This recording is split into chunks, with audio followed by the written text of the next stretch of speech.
Hi everyone, my name is Anna Shaw and I'm a University of Idaho Nutrition and Dietetics student, and I'm a senior and in my last semester of college. So for my last semester of college, I have the pleasure of interning here at Tri-State through the end of my semester into graduation. So one of the projects that I've been working on is a lunch and learn presentation for you all.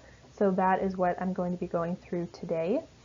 And the topic of our presentation today is the new Eat Well, Live Well program that's being offered at Tri-State. So there's a few different points that I want to touch on throughout the presentation. The first being what the objective of the Eat Well, Live Well program is and why it's important.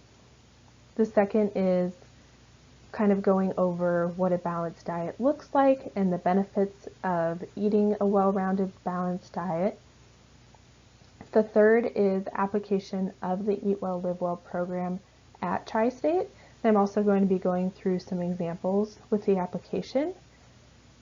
We're also going to be doing a quick quiz at the end, a quick application quiz, and then there is a survey that you can take at the end that enters you into a drawing for a grand prize. So with that being said, I am going to go ahead and jump right into the presentation. Okay, so to jump right in, why the Eat Well, Live Well program? So the main overarching objective of this program is to focus on overall employee health and well-being. So I'm sure, as all of us are aware, this is a time that has been more stressful for many of us, especially in the healthcare field.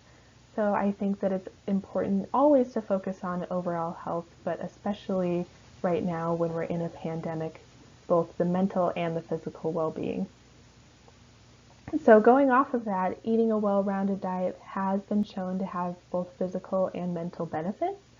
So eating foods that contain the vitamins and minerals that our body and brain needs to function, and also all of the proteins and the carbohydrates and the fat that we need for energy as well. Lastly, the Eat Well, Live Well icon, which I will show in just a couple of slides, was developed to make it easier for employees to identify and to choose healthier alternatives while at the campus cafe without having to label read. So the team of dietitians at Tri-State sat down and analyzed the menu that's offered at the campus cafe, and have come up with a list of items that fall under the category of a healthier alternative or food that is packed with good nutrition and can give you the energy and nutrients that you need to function at an optimum level. So we're going to go over a few examples of those foods in the coming slides. Something that I like to focus on when talking about eating a balanced diet is what to increase rather than just what to restrict. So that's what this first bullet point is going over, and it's something that many of us can benefit from increasing in our diet, which is the amount of fruits and vegetables that we eat each day. So the minimum serving of fruit and vegetables that we should be eating each day is 5. And the World Health Organization states that eating 5 servings of fruits and vegetables each day reduces the risk of non-communicable diseases. So there are many benefits from the vitamins and minerals that are found in fruits and vegetables, and they help keep our body functioning normally as well as our brain. And fruits and vegetables are high in fiber, so that helps keep our digestive tract regular as well. So there are many benefits to increasing your fruit and vegetable intake. Next, I want to talk about eating leaner or more plant-based protein sources. So leaner protein sources include animal proteins such as chicken and turkey and many different kinds of fish. And then on the plant protein source end, we're looking at things like legumes and beans and different nuts and seeds. So fat is a necessary component of the diet, and it's recommended that about 20 to 35% of the calories that you're eating or the energy that you're taking in each day should come from fat. And in the US, both men and women are at the upper limit of that recommendation. Around 35% of calories on average are being consumed from fat each day, and that's according to the CDC.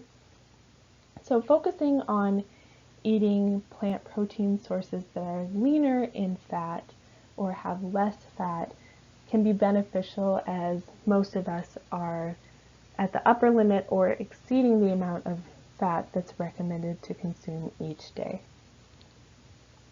So kind of going off of that with the lower fat dairy products, like I said, fat is an essential part of the diet, but too much saturated fat or the fat that is solid at room temperature can raise the bad cholesterol level in blood.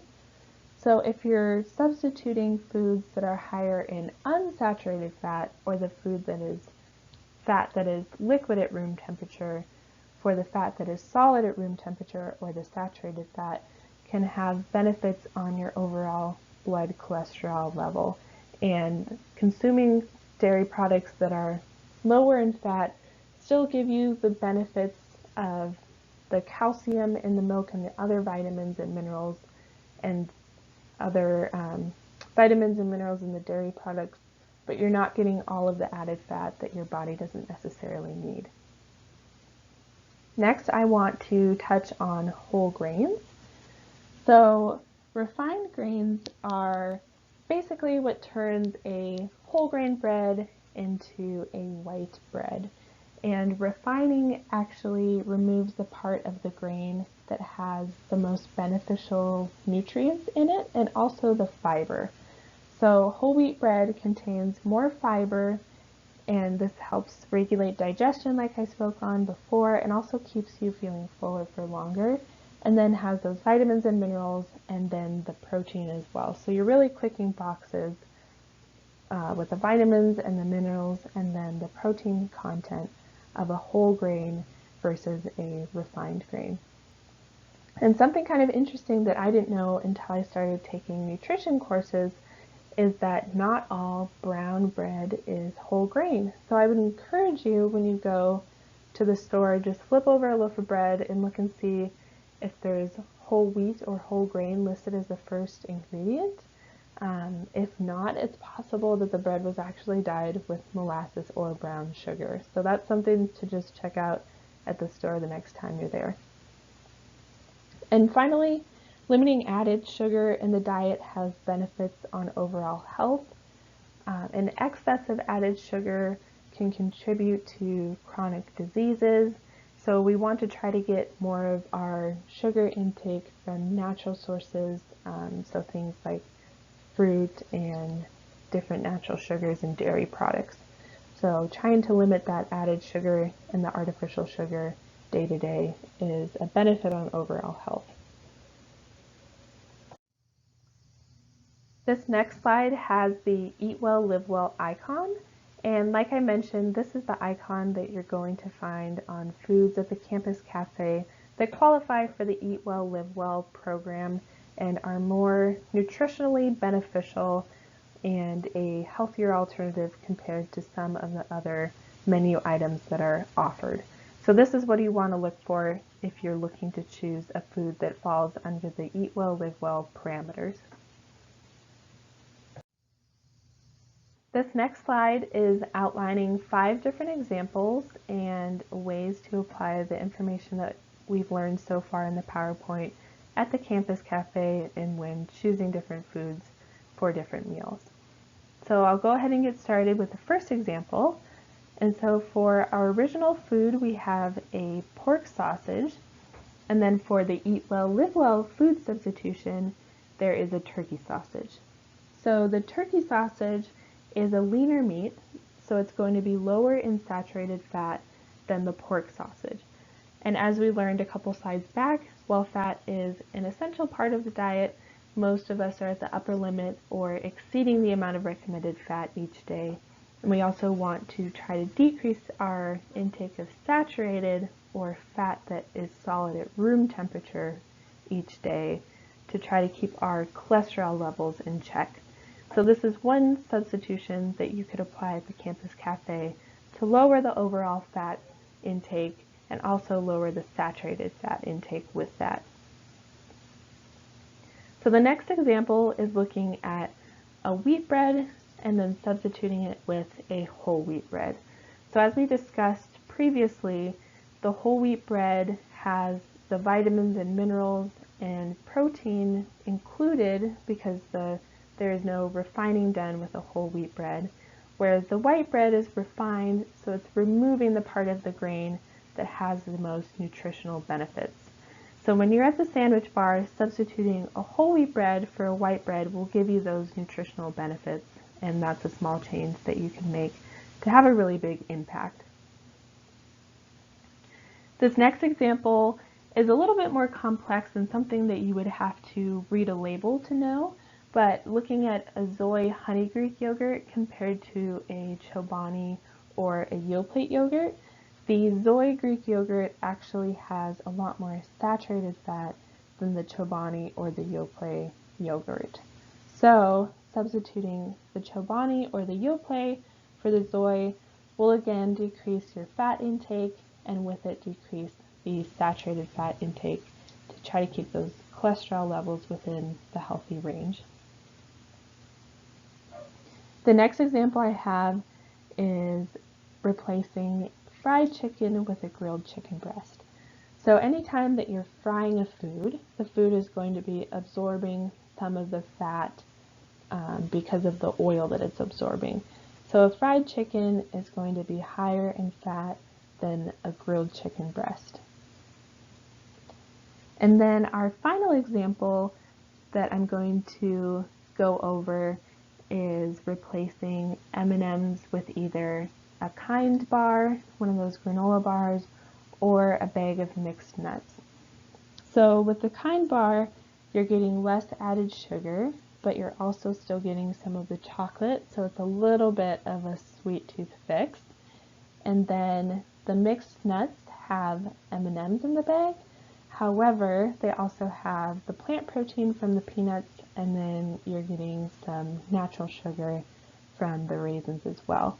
So instead of having just a bag of M&Ms, you could try either some type of granola bar with chocolate to get the chocolate craving fixed, or mixed nuts with M&Ms so that you're getting some different nutrients with the artificial sugar as well. Like I mentioned at the beginning of the PowerPoint, here is the quiz that's going over 7 different food examples. And what I'll have you do is pause the PowerPoint, give yourself a minute or two, whatever you need, to look at these different options, decide for yourself whether they do or do not fit under the Eat Well, Live Well program, and try to think of a reason why they may or may not. And then come back and I will go over each of the different food options individually. So go ahead and pause for a minute or two and come back and I'll go over each of these options. Hopefully you had enough time to review the different options, and what I will do for the foods that do qualify for the Eat Well, Live Well program is highlight them, and I'll go ahead and go through all of these examples, starting with hard-boiled eggs. So hard-boiled eggs are a great source of protein, and so these are going to be a part of the Eat Well, Live Well program. The next food example is tomato soup. Tomato soup is lower in fat than cream-based soup options, like a clam chowder or a creamy potato soup. And tomato soup also has the added nutritional benefits from the tomato itself. So we are going to include that in the Eat Well, Live Well program. Next up is the fried catfish. If I had just listed catfish instead of fried catfish on this slide, this food would have qualified for Eat Well, Live Well. However, because it's fried, the catfish is absorbing some of the frying oil, so it's going to have a higher fat content and will not qualify for our Eat Well, Live Well parameters. This next food is sun chips. Sun chips are lower in fat than other chip options because they are baked instead of fried, and they are also made from whole grains, so you're getting all of the benefits, the vitamins, the minerals, the fiber, and protein from the whole grain in a sun chip rather than a chip with a refined grain. So these sun chips are part of the Eat Well, Live Well program. The next food is bacon, and while bacon is delicious, it doesn't qualify for Eat Well, Live Well because of the high fat content. So bacon unfortunately doesn't fall under the Eat Well, Live Well parameters. Our next food is the Tri-State Scramble. So like we talked about before with the hard-boiled eggs, the Tri-State Scramble also has eggs, which are a good source of protein, and then it also has a lot of vegetables like spinach and tomatoes. So we are going to include the Tri-State Scramble in the Eat Well, Live Well program. Lastly, we have pepperoni spaghetti. So the pepperoni is actually a higher fat meat, and that disqualifies pepperoni spaghetti from being included in the Eat Well, Live Well parameters.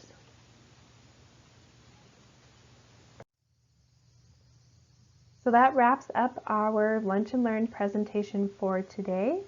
Like I mentioned before, if you complete this survey, you will be entered in a drawing to win a grand prize. So that's a little bit of encouragement to go complete the survey. And there is a spot for your name on the survey, so be sure to include that. It's about 8 questions, so it shouldn't take too long. And your feedback is also appreciated for myself as a future dietitian. There are a few questions asking you to give feedback about the presentation and if it was beneficial to you or not, and I would really appreciate any feedback that you have for me. So if you could go complete that survey, that would be great. You also get entered in to win that drawing, and thank you very much for attending the Lunch and Learn, and have a great day.